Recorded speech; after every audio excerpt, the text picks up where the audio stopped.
It's a dangerous strategy, hijacking highways to get attention. The latest happening on Saturday when pro-Palestine protesters took over I-5. Luckily, no one was physically hurt that day, but we do know it can turn deadly. We saw it back in 2020 when BLM protesters got on I-5 and a protester was killed by a driver.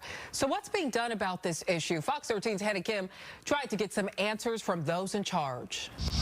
The illegal I-5 takeover in Seattle started at around 1:15 p.m. on Saturday. Yeah, we're not really going to be going anywhere anytime soon, and we haven't. It's been 2 hours. 2 hours ballooned to 5.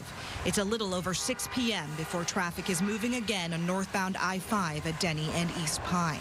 They have no right to do this, and it's unfair that the police allow it to go on as long as it is. Why did it last 5 long hours, and why no arrests?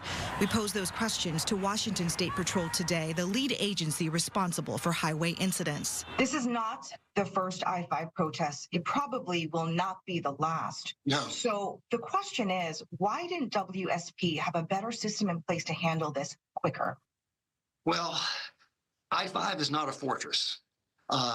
We are going to have places, and we don't live in a country where our roadways have checkpoints that you have to show your papers to get on and off and that sort of thing. That's just not who we are. That's not where we live. The group that came this Saturday used tactics that we hadn't seen on the highways before. We've seen these sleeping dragon type of devices before in other protests, but we haven't seen them on the highway.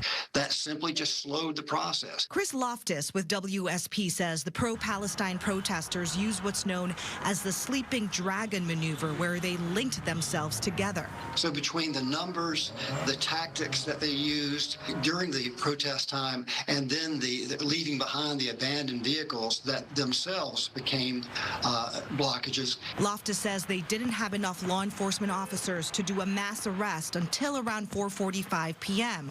By then, protesters started to leave on their own. I know that's unsatisfying for your viewers. It's unsatisfying for us. One attorney who watched from afar says he is so frustrated with the lack of action from both lawmakers and law enforcement. He now wants to go after the protesters in a class action lawsuit. He says anyone who was stuck on I-5 that day can be a plaintiff because he says by law they were falsely imprisoned. It's something I've been saying for years. I don't like the tactic. I don't care what the message is. You don't stop traffic for innocent people. WSP agrees, calling it foolish and unsafe. As the tactics of lawbreakers change, so do ours. We try to learn in every situation.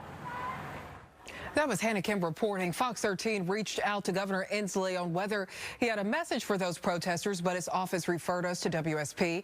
Dave Reichert, who is running for governor, issued a statement quickly after the I-5 protest, saying in part, quote, "The voices of Americans should be heard, and we all have that right. Those voices can be raised and more likely listened to when presented lawfully, peacefully, and respectfully. Blocking traffic for hours on I-5 stomps on the rights of others, is not respectful, and creates serious safety concerns." End quote. Or as continued, we did not see a statement from Bob Ferguson, who is also running for governor. So we reached out today, and he says, quote, "Our freeways must be open for Washingtonians and emergency vehicles. As governor, I'll make sure the state patrol acts on that priority."